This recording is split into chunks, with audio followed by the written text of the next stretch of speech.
அனைவருக்கும் பணிவான வணக்கங்கள். அமுதன் எல்லாரும் வந்து சில வருஷமாக தெரியும்னு சொல்லியிருக்காங்க. எனக்கு வந்து அவரை சின்ன வயசுலேருந்து தெரியும், ஸ்கூல் படிக்கிறதுலேருந்து. அப்போதுலேருந்தே பிடிக்காது அவரை. காரணம் என்னென்னா, அவர் வந்து என்னோட ஜியாகிரஃபி டீச்சரோட பையன்.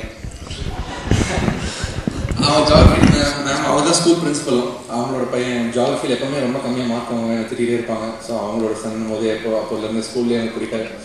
அதுக்கப்புறம் ரொம்ப நாள் கழிச்சு அவர் வந்து படம் பண்ணிட்டு இருக்காருன்னு சொல்லிட்டு கேள்விப்பட்டேன். தமிழ் படம் வந்து எனக்கு ரொம்ப பிடிச்ச ஒரு படம். எல்லாரும் சொன்னாங்க, படத்தை பற்றி நிறைய சொன்னாங்க. அந்த படத்தில் அந்த பாட்டு எனக்கு ரொம்ப பிடிச்ச பாட்டு, ஓம ஹசியா. கண்ணனும் அமுதனுக்கு நான் மீட் பண்ணும்போது நான் சொன்னேன், அந்த பாட்டு வந்து ஏன் எனக்கு ரொம்ப பிடிக்கும். அது நிறைய விஷயம், அந்த கான்செப்டே வந்து சூப்பர். ஃபுல்லாக ஜங்க் வேர்ட்ஸாக தமிழ் சினிமாவில் போட்டு எல்லா பல்லவியில் எழுதியிருப்பாங்க. அந்த ஜங்க் வேர்ட்ஸை மட்டுமே வச்சு ஒரு பாட்டு பண்ணால் எப்படி இருக்கும் அப்படின்னு ஒரு ஐடியாவே சூப்பரான ஐடியா. அந்த கான்செப்டே இது. அதுக்கு வந்து மியூசிக் எல்லாரும் வந்து நிறைய பேர் வந்து அதை மிஸ் பண்ணிட்டாங்க. அந்த நிறைய பேர் வந்து ஆக்சுவலி கவனிக்கல. அந்த பாட்டோட டியூன் அவ்வளோ சோல்ஃபுல்லான ஒரு டியூன். ஒரு ஸ்கூஃப் படத்துக்காகவோ அந்த மாதிரியான ஒரு ஜங்க் வேர்ட்ஸ் வச்சு எழுதுற ஒரு பாட்டுக்கான டியூனே இல்லை. ஒரு ரொம்ப அழகான ஒரு காதல் பாடலுக்கான ஒரு இசை கண்ணன் வந்து அதுக்கு கொடுத்துருந்தாரு. எனக்கு வந்து நிறைய புது இயக்குநர்கள் வந்து யாராவது இசையமைப்பாளர் சஜஸ்ட் பண்ணுங்க அப்படின்னு சொல்லி கேட்கும்போது நான் கண்ணன் சஜஸ்ட் பண்ணும்போது அவங்க வந்து என்ன படம் பண்ணியிருக்காருன்னு கேட்பாங்க. தமிழ் படம் பண்ணியிருக்காரு சார். அவர் ஸ்பூஃப் மியூசிக் டைரக்டர் சார், எனக்கு நல்ல ஒரிஜினல் மியூசிக் போடுற யாராவது சொல்லுங்கன்னு கேட்பாங்க. நிறைய பேர் அது வந்து அந்த மியூசிக்ல இருந்த அந்த சோல் வந்து கவனிக்கல. இந்த படம் வந்து ரொம்ப அழகான ஒரு படமாக அவருக்கு அமையும்னு நினைக்கிறேன். மூணாவது விஷயம், அந்த பாட்டில் வந்து அது விஷுவல்ஸ். அமுதன் வந்து அவ்வளவு சின்சியரா அந்த பாட்டுக்கு விஷுவல்ஸ் பண்ணியிருந்தாரு. அது என்னதான் ஒரு ஸ்கூஃபாக இருந்தாலும், அது மாதிரியான ஒரு பாடலாக இருந்தாலும் ரொம்ப அழகாக எடுத்திருந்தாங்க. அப்போவே எனக்கு வந்து ரொம்ப ஆச்சரியமா இருந்துச்சு, எப்படி இவ்வளோ இது பண்ணியிருக்காங்க, ஒர்க் பண்ணியிருக்காங்க. அமுதன் கிட்ட இருந்து கால் வந்துச்சு ஒரு நாள், இது மாதிரி படம் 2வது படம் பண்ணுறேன், இது பாடல் எழுதணும்னு. எனக்கு அப்போது நிறைய எதிர்பார்ப்போட போனேன் அவரை மீட் பண்ணும்போது. ஏன்னா நல்ல சேலஞ்சிங்கான அது மாதிரியான கான்செப்ட்ஸ் இருக்கும் படத்தில், நம்ம வேலை பார்க்கலாம். இது மாதிரி லிரிக் ரைட்டர்ஸ் எல்லாருக்குமே வந்து ரொம்ப நாங்கள் எதிர்பார்க்குற விஷயம் வந்து வித்தியாசமான சூழல் கொண்டு வந்து இயக்குநர்கள் கொடுப்பாங்க. அது மாதிரி கொடுக்கும்போது நம்ம நல்ல பாடல்கள் பண்ண முடியும்.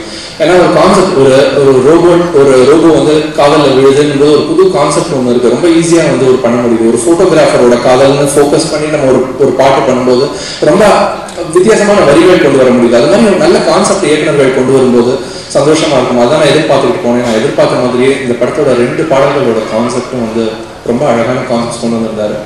முதல் பாடல் நீங்க கேட்ட பாடல் ரோஜா பூ ஒன்று. இந்த பாடல் அந்த மயில் தொகை கொண்டே விசிறுன்னு ஆரம்பிக்கும். அந்த பாடல் வந்து அந்த பாடலோட அவர் சொன்னது வந்து நம்ம 80ஸ்ல இருக்கிற மாதிரியான பாட்டு வந்து இப்போ வர்றது இல்லைன்னு நிறைய பேர் வந்து ஒரு குறை சொல்றாங்க. அது மாதிரியான ஒரு பாடலை நம்ம ரீக்ரியேட் பண்ணா எப்படி இருக்கும்? 80களில் வந்த மாதிரியான ஒரு பாடல், அதே மாதிரியான இசை, அதே மாதிரியான ஒலி அமைப்பு, அதே மாதிரியான குரல் வரிகள் எல்லாமே. ஸோ அந்த பாடலில் வந்து எனக்கு ரொம்ப சேலஞ்சிங்காக இருந்தது வந்து அந்த 80ஸ்ல இருந்த மாதிரியான லிரிக் பேட்டர்ன் அப்படியே கொண்டு வரணும், ஆனால் ஃப்ரெஷ்ஷாக இருக்கணும். அதுக்காக நிறைய வந்து அந்த 80ஸ்ல இருந்த சாங்ஸ், லிரிக்ஸ் எல்லாத்தையுமே எடுத்துட்டு அதுல இருந்து அழகான தொடர்கள், அழகான வந்து அந்த காயினேஜஸ் இதெல்லாத்தையும் மட்டும் யூஸ் பண்ணி ஒரு ஃப்ரெஷ்ஷான ஒரு லிரிக் ஒன்று பண்ணோம். மியூசிக்கும் வந்து அவ்வளோ அழகாக பண்ணியிருந்தாரு. எஸ்பிபி அண்ட் சித்ரா மேம் அவங்க நிறைய அப்பாவோட பாடல்கள் நிறைய பாடியிருக்காங்க, 100கணக்கில் பாடியிருக்காங்க. என்னோட முதல் பாடல் அவங்க 2 பேரும் பாடுறாங்க. ரொம்ப மகிழ்ச்சியாக இருந்துச்சு. அது மாதிரியான ஒரு பாட்டு பண்ணோம் அப்படின்ட்டு. இந்த பாட்டு எங்கள் டீமோட dedication to Ilaiyaraaja sir and அப்பா, அவங்க 2 பேருக்கான டெடிகேஷனாக இந்த பாட்டை வந்து நாங்கள் கொடுக்கணும்னு நினைக்கிறோம். அந்த பாட்டில் வந்து நீங்கள் கேட்டிருப்பீங்க நிறைய தொடர்கள்லாம் வந்து காமன் கோவிலுக்குள், ராஜமேடை, அதில் ராஜ பூஜை. ஸோ இதெல்லாம் வந்து அதே மாதிரி வந்து வேர்வையில் குடிக்கலாம், பார்வையில் துடைக்கலாம், உயிரை இரவை பழிக்கலாம்ன்ற மாதிரியான இந்த மாதிரியான ஒரு அழகான சின்ன சின்ன ஃப்ரேசஸ்லாம் வச்சுக்கிட்டு அந்த பாட்டு ஃபுல்லாகவே வந்து அந்த 80s ஃபீலை வந்து அதில் கொண்டு வர ட்ரை பண்ணியிருந்தோம். ரொம்ப அழகாக வந்து விஷுவல்ஸும் ரொம்ப அழகாக எடுத்திருந்தாங்க. இன்னொரு பாட்டு வந்து குப்பை தொட்டி. இது வந்து அப்படியே வந்து ரோஜா பூன்ற ஒரு எக்ஸ்ட்ரீம்னா இன்னொரு எண்டில் வந்து இருக்குது இந்த குப்பை தொட்டி பாடல். இந்த பாடலில் வந்து ஒரு காதல் பாடல் தான். ஒரு காதல் பாடலை வித்தியாசமா ஆரம்பிக்கணும் அப்படின்ற ஒரு இவர் சொன்னார், அமுதன் சொன்னார். அந்த கான்செப்ட் தான் சரி, குப்பை தொட்டியை வச்சுட்டு ஒரு காதல் பாடல் ஆரம்பிக்கலாம் அப்படின்னு சொல்லிட்டு ரிவர்ஸ் இன்ஜினியர் பண்ண சாங் தான் இந்த சாங். குப்பை தொட்டியை வச்சுட்டு ஆரம்பிச்சா என்ன சொல்லலாம்? குப்பை தொட்டி ஆனாய், என் அச்சம் மடம் நானும் கொட்ட சொன்னாய் அப்படின்ட்டு அதை பாடும்போது அந்த குப்பை தொட்டி ஒரு இதுவாக வச்சுட்டு இந்த பாட்டோட ஸ்பெஷாலிட்டி நான் நினைக்கிறது என்னன்னா, இந்த பாட்டுல இருக்கிற மொழிநடை மாற்றங்கள், அதாவது அந்த லாங்குவேஜோட ஸ்டைல் வந்து வேரி ஆகிட்டே போகும். அந்த பாட்டு முழுக்க பாட்டு ஆரம்பிக்கும் போது நம்ம செய்தித்தாள்களில் படிக்கிற மாதிரியான ஒரு தமிழ் ஆரம்பிச்சு அப்படியே வந்து மைக்கேல் ஜாக்சனோட லிரிக்ஸ் பெஸ்ட் சாங்ஸ்ல இருக்கிற ஃபர்ஸ்ட் ஃப்ரேசஸை மட்டும் எடுத்து ஒரு லிரிக்ஸ் ஸ்டிச்சிங் மாதிரி ஒன்று பண்ணிருந்தோம். அது முடிச்ச உடனே கலோக்கியல் தமிழ், நம்ம பேசுற மாதிரியான தமிழுக்கு போகும். அது முடிச்சுட்டு பாட்டு அப்படியே சங்ககால தமிழுக்கு அப்படியே ஷிஃப்ட் ஆகும். அடுத்து என்ன வரப்போகுது வரிகள்ல ப்ரெடிக்ட் பண்ண முடியாத மாதிரியான ஜெம்ஸ் வந்து பாட்டு முழுக்க வச்சிருந்தோம். அது இந்த பாட்டோட ஹைலைட் அப்படின்னு நினைக்கிறேன். ரொம்ப அழகா தமிழ்ல வந்து இந்த ப்ரோக்ராம் தொகுத்து விளங்குனீங்க, அது ரொம்ப சந்தோஷமா இருக்கு.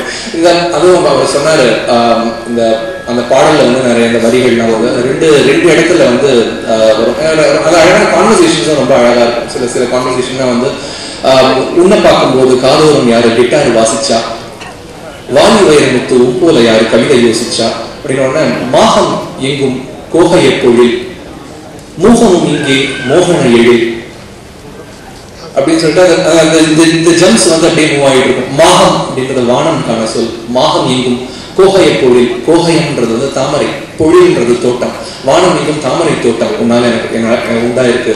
மூகமும் இங்கே மோகன எழில், மூகம்ன்றது வந்து மௌனம்கான சொல்.